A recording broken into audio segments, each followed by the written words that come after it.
Então, pessoal, vamos começar aqui com o nosso módulo sobre fundos imobiliários, né? Eu vou começar aqui explicando para vocês os tipos de fundos, né? Quais são os tipos. Eu acho o fundo imobiliário bem interessante para compor a carteira, né?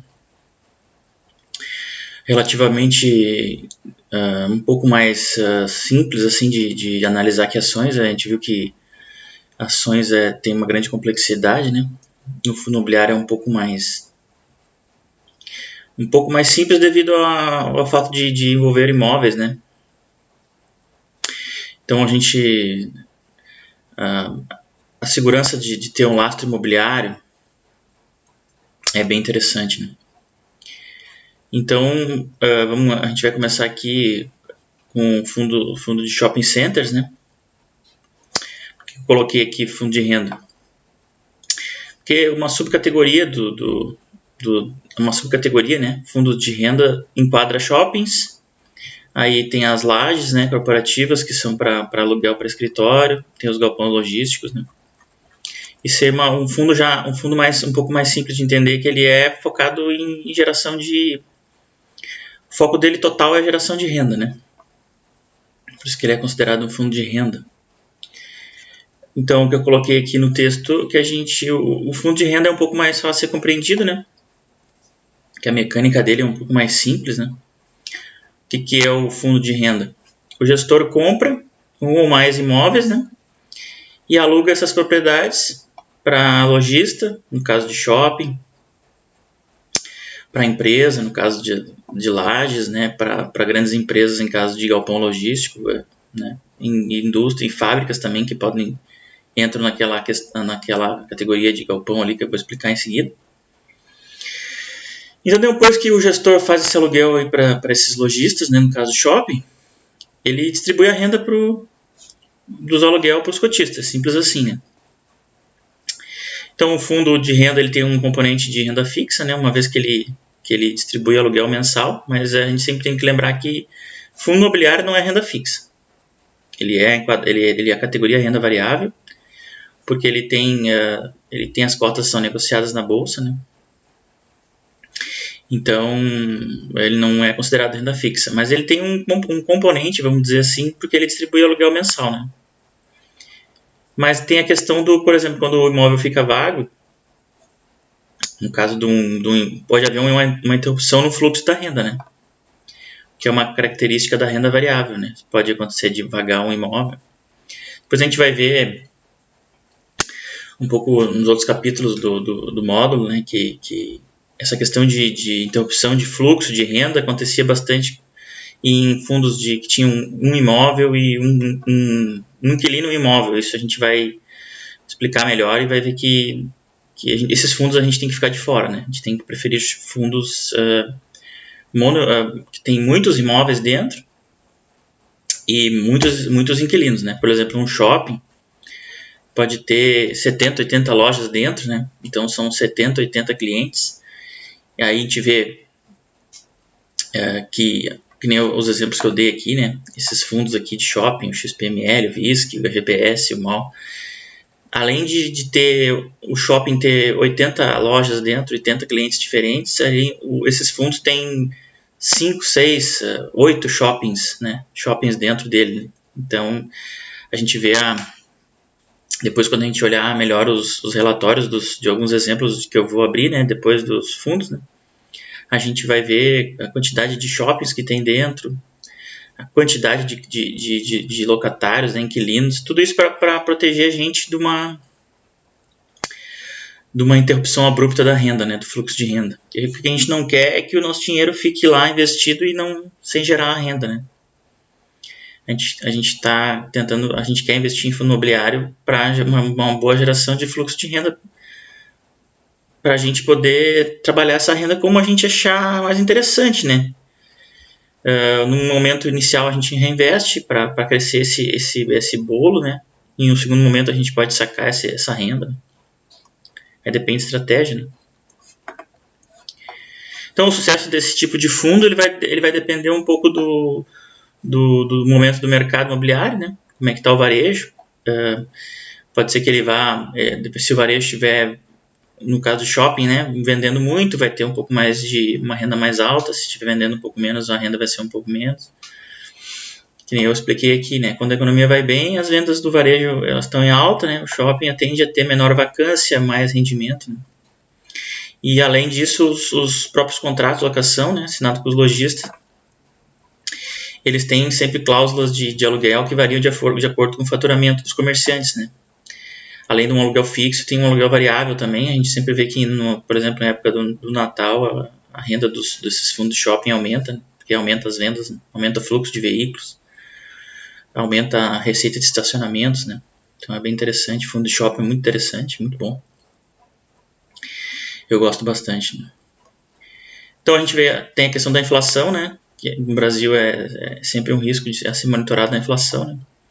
Mas ela afeta um pouco menos quem investe em shopping, em fundo de shopping, né? Porque o aumento de preço, ele vai acabar, o lojista acaba tentando repassar ao cliente, né? E aí acaba o faturamento das lojas aumenta um pouco, né?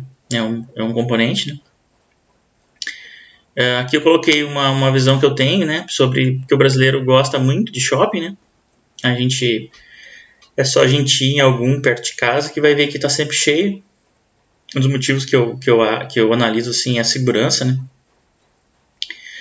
O brasileiro não tem quase nenhuma segurança de andar na rua, né? Não sei como é que é na cidade de vocês, mas aqui na nossa região sul aqui está bem difícil. É um movimento que, por exemplo, nos Estados Unidos está diminuindo bastante a quantidade de shoppings, né? Porque lá a segurança é muito mais forte. Agora, observando essa questão da segurança no Brasil, a gente não, pelo menos na minha opinião, não se vê uma mudança, uma melhoria, uma solução disso no curto prazo, né? Então eu acredito que investimento em shopping, pelo menos por um bom tempo, vai ser legal no Brasil, né? O brasileiro, às vezes, usa o shopping como lazer, né? O brasileiro pega o carro e vai para o shopping passear, e aí que acaba consumindo, né? Que vai acabar aumentando o faturamento das lojas e vai entrar mais rendimento para a gente que gosta de shopping, né? De investir em fundo de shopping. Então, eu botei uns exemplos aqui de fundos de shopping, né? Depois a gente vai mostrar melhor ali os relatórios gerenciais, né? Abrir para dar uma olhada melhor, né? Mas aqui eu queria passar para vocês mais a entender melhor quais são os tipos, né? Como é que são os tipos dos fundos. Então aqui tem o exemplo do XPML, do VISC11, o HGBS, o MAL11, o ABCP, o Shopping Patigianópolis, que é em São Paulo, né? Tem o outro aqui que é o Jardim Sul, São Paulo também. Tem mais, né? Aqui foi alguns que eu peguei para a gente botar como exemplo. Aqui um outro fundo do tipo renda, né, que é a laje corporativa. O que seria a laje corporativa? Escritórios, né? Então as lajes são escritórios ou salas comerciais de alto padrão, de requinte e bom espaço, né? Geralmente são alocados para empresas de grande porte, pode ser de menor porte também, médio porte, pequeno porte. O principal objetivo daqueles que buscam investir na construção de um empreendimento desse porte é alocar para grandes empresas, né? Ou órgãos de repartição públicas que demandam uma grande infraestrutura para instalar e exercer suas atividades, né? Então, após a construção, às vezes tem toda a mecânica do fundo, o fundo emite cotas e compra esses prédios, né? Muitas vezes o fundo já compra esses prédios locados da construtora, né? Às vezes compra novo e faz o processo de locação, né? Então, o fundo de laje ele é parecido com um fundo de shopping, não tem muita diferença, né? O que tem que cuidar muito que, como esses fundos foram os fundos primeiros os primeiros a surgir aí no Brasil, né? Tem muito fundo que é um imóvel só, tem só um inquilino. Então é muito arriscado, né? Caso esse imóvel dê um problema nele, o inquilino sai, a gente perde a renda, então a gente vai ficar fora desses. Eu aconselho, né, que fique fora desses fundos, né? Então os fundos que têm mais de um imóvel, eles conseguem diversificar melhor o risco e consegue diversificar melhor, diminui o risco do cotista, né? Caso o fundo tenha, que nem tem os exemplos aqui, né? HGRE, BRCR, tem o FFCI, o RNGO11, né? O HGRE, por exemplo, tem 10, 12 imóveis dentro do fundo, né? Depois a gente vai olhar melhor os relatórios gerenciais nos outros capítulos, né? Então, se caso der um problema no imóvel, tu tem 12 imóveis, tem 11 ainda, né? Dentro desses 12 tem diversos clientes, né? Diversos inquilinos, 50, 60 inquilinos, mais que isso até, né? Então, se tu tem 50 inquilinos, sai um inquilino, não tem problema, tu vai ficar com 49 inquilinos nos outros prédios, né? E daí tu vai trabalhar para realocar essa sala. Então, interessante. Fundo multi-imóveis e multi-inquilino. Né? A gente passa para fundo que é considerado também na subcategoria fundo de renda, que é o de galpão logístico, né? E industrial, né? Então, o que é esses fundos, né? Esses fundos, eles investem na compra ou construção, né? Pode ser construção também, de galpão logístico ou industrial, né? Para que eles servem, né? Para servir como centro de distribuição ou como fábricas, né? As empresas grandes, elas sempre precisam de centros de distribuição, né? Onde chegam todos os produtos, né? Magazine Luiza,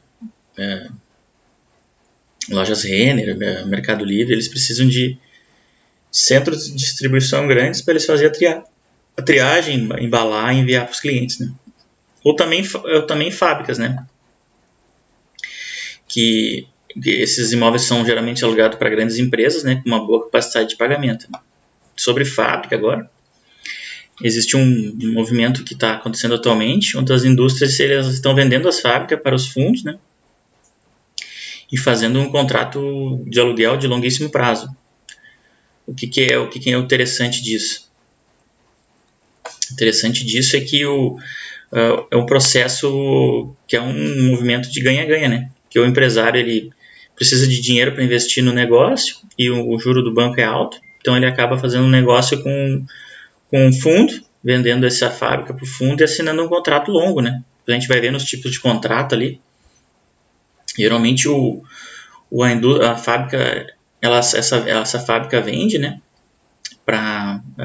Essa empresa vende a fábrica para o fundo e assina um contrato aí de 10 anos com um bom rendimento para a gente, né? Do lado do cotista, e um contrato que é renovável, pode ser renovado por mais 10 anos. A gente vê que, analisando melhor os contratos lá, a gente consegue ver que é um movimento interessante para o cotista também, né? Eu já analisei alguns aqui, né? Que tem dentro de alguns fundos acontece isso, né? Para o GGRC11 aqui, né? Depois a gente vai olhar melhor. Comprou uma fábrica, assinou um contrato longo, então é bem interessante, né? É uma coisa interessante que está acontecendo.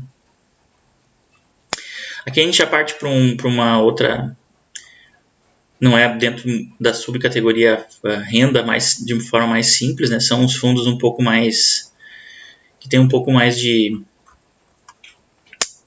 um pouquinho mais difícil de entender, mas também não é nada de bem, é possível, né? A gente estudar, que seria os fundos de fundo de recebível imobiliário e os fundos de desenvolvimento imobiliário, né? O que seria o fundo de fundo? O fundo de fundo ele tem uma lógica parecida com o fundo de ação, né? Não é igual, mas ele é parecido. Por que ele é parecido? Eles investem em cotas de outros fundos, né?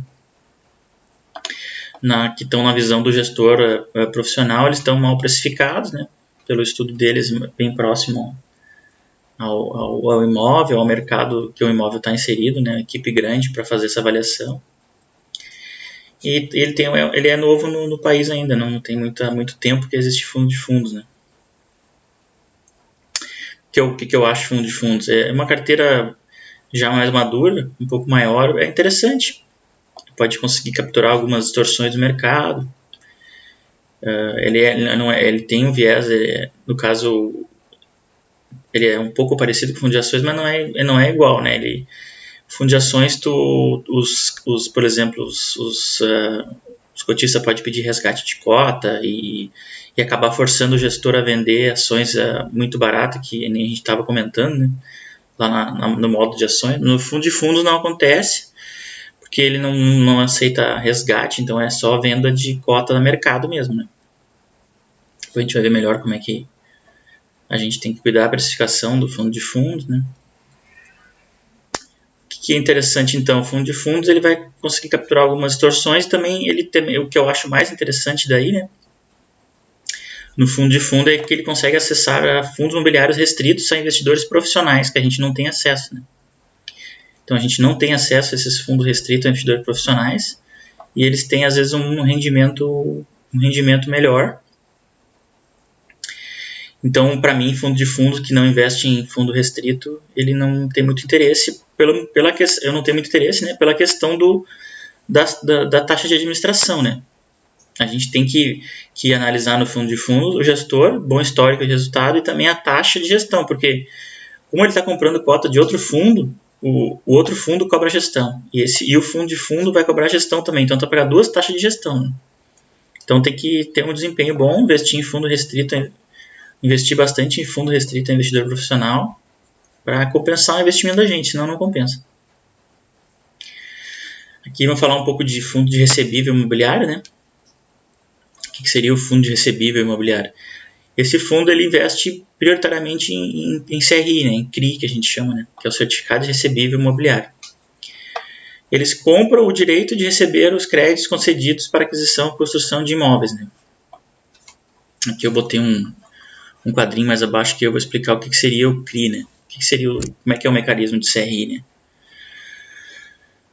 Então, o gestor desses fundos, ele pode comprar vários créditos gerados por diversas instituições financeiras, né, aumentando a diversificação. Tem o fundo aqui, que é o VRTA11 código, né? Ele, por exemplo, dentro dele tem 45 CRIs diferentes. O que a gente tem que cuidar nesses fundos de recebível é a taxa média, a taxa média ponderada assim, de rendimento que ele vai proporcionar para a gente, né? Depois eu vou explicar mais lá na parte de precificação de fundo imobiliário, como é que a gente vê isso. Aqui, por exemplo, ele tá pegando IGPM mais 6, né? Aqui como se fosse também, poderia ser IPCA mais 6. Então, o que a gente tem que pensar, né?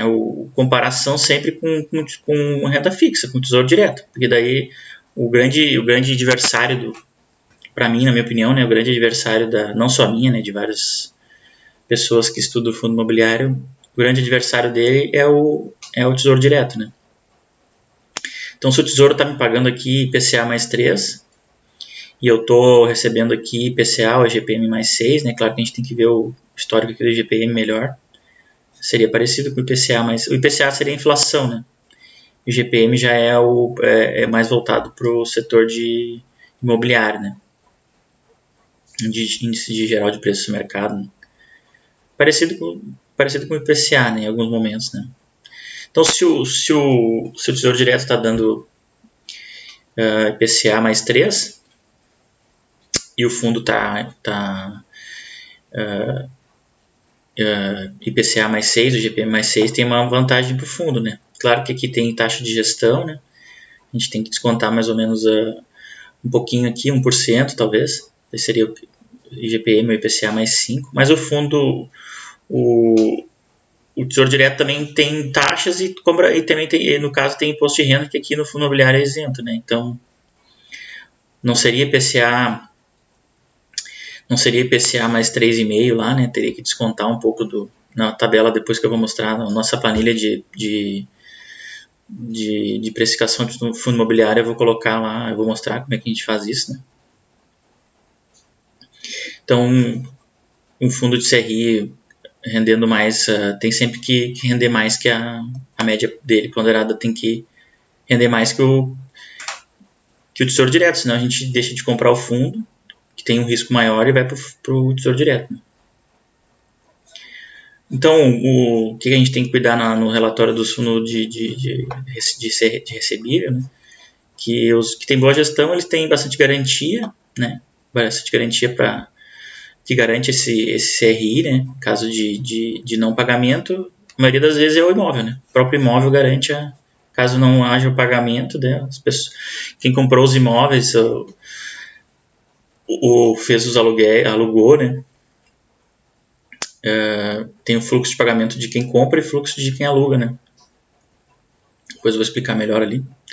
Então, uma delas é o próprio imóvel. Se caso não pagar, o fundo pega, ele executa a garantia, né, que é o imóvel, e vende esse imóvel ou entra no portfólio dele para alugar. Né? Então, essa garantia é o imóvel. O grande assim, benefício do fundo imobiliário, que eu acho mais legal, assim, é que sempre por trás de tudo tem um imóvel, né? É como se a gente comprasse uma analogia assim, comprar um apartamento para alugar. O problema do apartamento para alugar, que eu vou explicar depois lá durante a sequência do curso, que tem um capítulo sobre imóvel físico para alugar e fundo imobiliário. Tu vai despender um dinheiro muito grande para alugar um imóvel, né? Para comprar um apartamento, 200 mil reais, 300, vamos dizer assim. E tu vai... o teu dinheiro vai ficar preso ali, né? E tu vai ter só um inquilino, provavelmente. Entra naquela mesma questão que a gente estava falando de não investir em fundo que tem um imóvel e um inquilino. A gente vai ter isso daí. Muito dinheiro ainda, seria muito dinheiro investido num apartamento com um inquilino. Então, eu prefiro não fazer e usar aqui o fundo imobiliário. Além dele ter uma isenção de imposto de renda, que quem aluga apartamento não tem, né? Paga 27,5%. Então, uma característica desse fundo, que é um pouco diferente do fundo dos outros que a gente viu, de shopping, né? Que é o shopping, o galpão, o laje, eles não distribuem a parte da inflação, né? A inflação, ela vai... conforme cada ano o imóvel ele se valoriza, a gente tem assim, a percepção que ele se valoriza conforme a inflação, né? O shopping ele é reavaliado, o galpão, né, pela inflação. Já o fundo de CRI, como ele é crédito mesmo, né, ele é fluxo de dinheiro, então ele acaba distribuindo inflação mais os juros, né? Então geralmente esses fundos têm uma distribuição um pouco maior de renda, mas a gente tem que cuidar dessa questão tem que sempre equilibrar ele na carteira e reinvestir uma parte dos rendimentos para a inflação não, vamos dizer assim, não correr a nossa carteira, né? Se a gente fizer uma carteira, por exemplo, só de fundo de recebível e gastar todo o rendimento, a gente vai acabar tendo que a gente gastou a inflação e gastou os juros, e isso vai dar uma corroída no nosso dinheiro principal, né?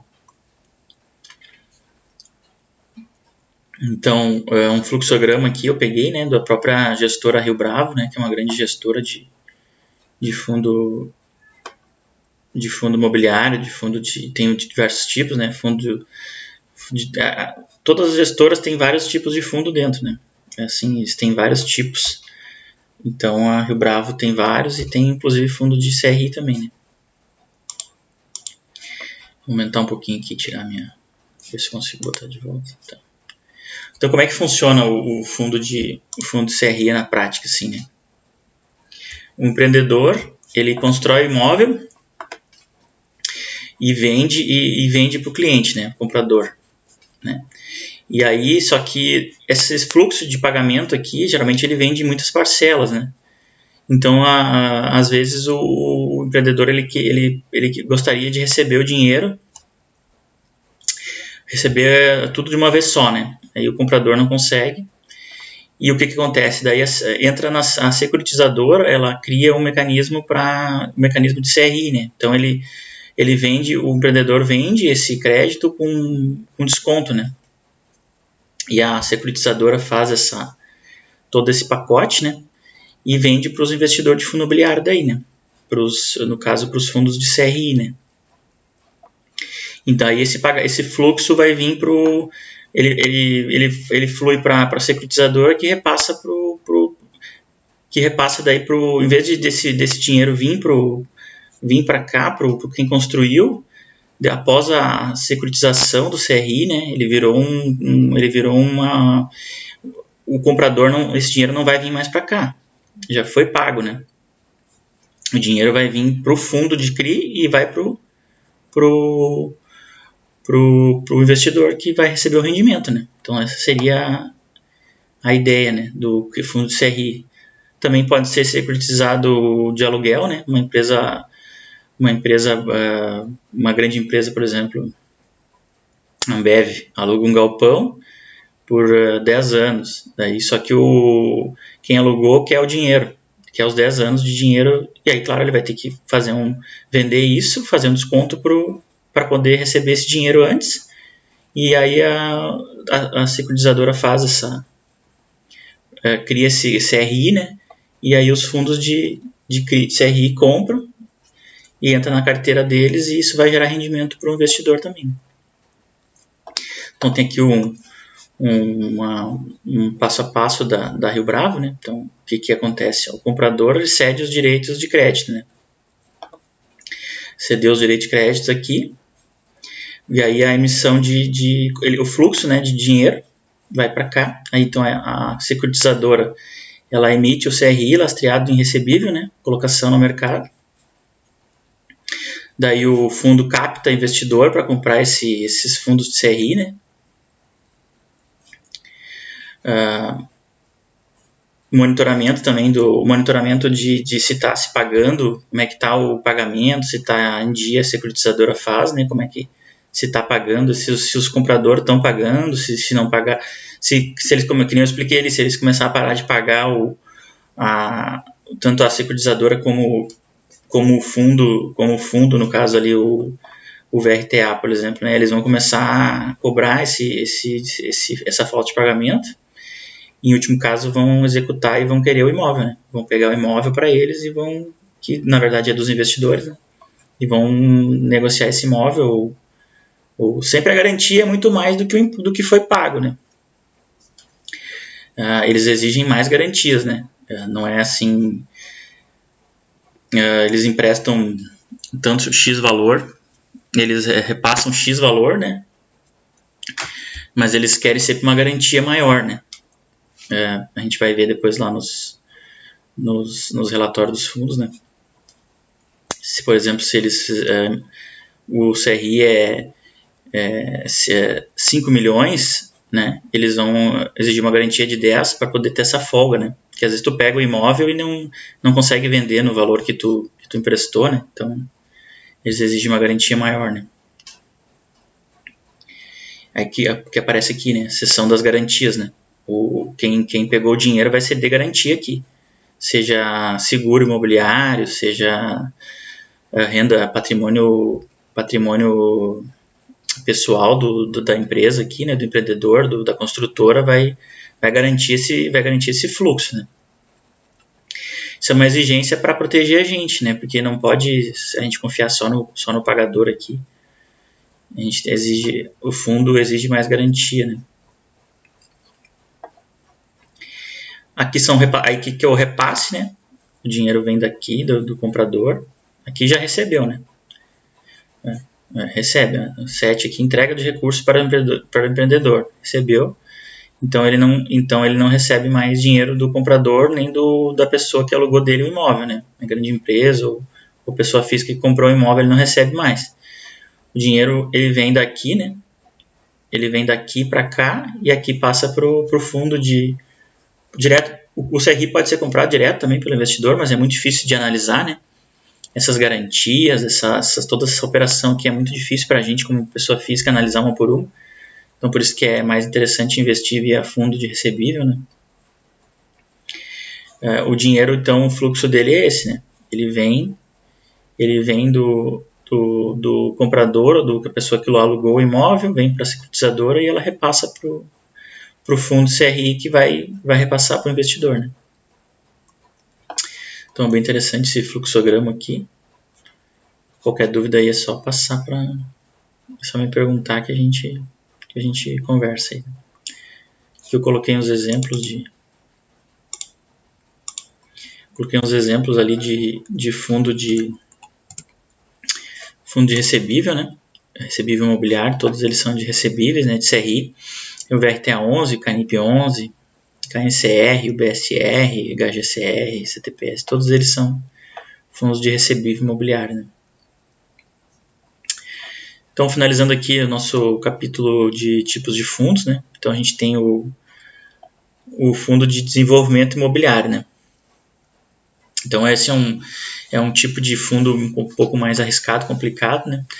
Mas é interessante também que é tudo questão de risco-retorno, né? Apesar de ser mais arriscado, ele é também que oferece um maior potencial de retorno, né? Porque o que acontece? São os fundos que o gestor investe na construção mesmo do imóvel, que vão ser depois revendidos, geralmente é revendido, né? Com a expectativa de obtenção de lucro. Então, para quem conhece um pouco de mercado imobiliário, sabe que comprar um terreno, construir imóvel e vender é sempre um grande negócio, né? Então, fundos que fazem bem isso são fundos bons, né?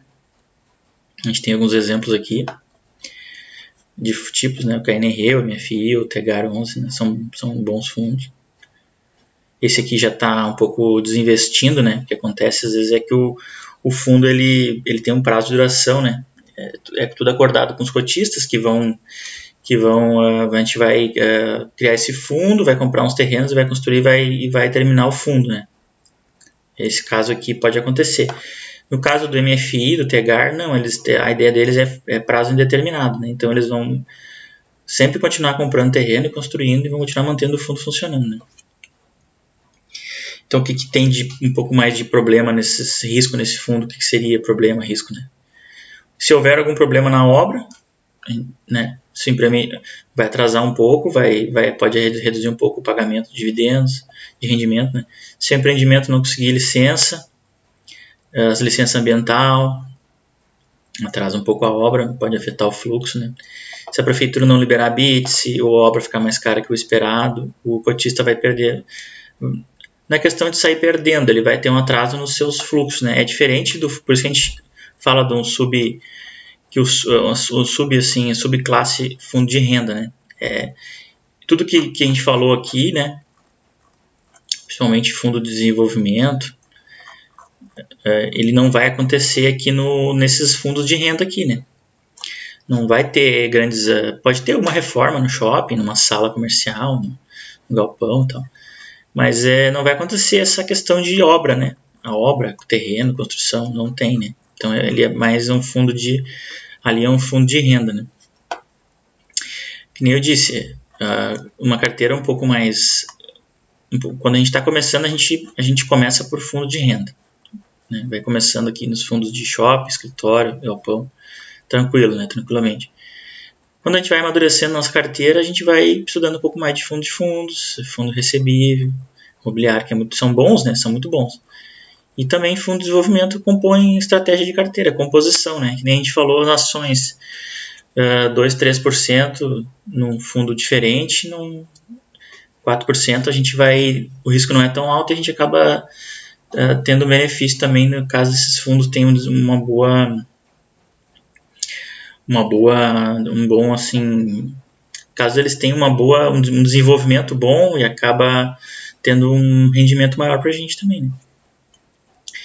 Então tá, pessoal, seria isso no nosso capítulo 1 aqui do módulo de fundos imobiliários. Então até o próximo capítulo. Muito obrigado.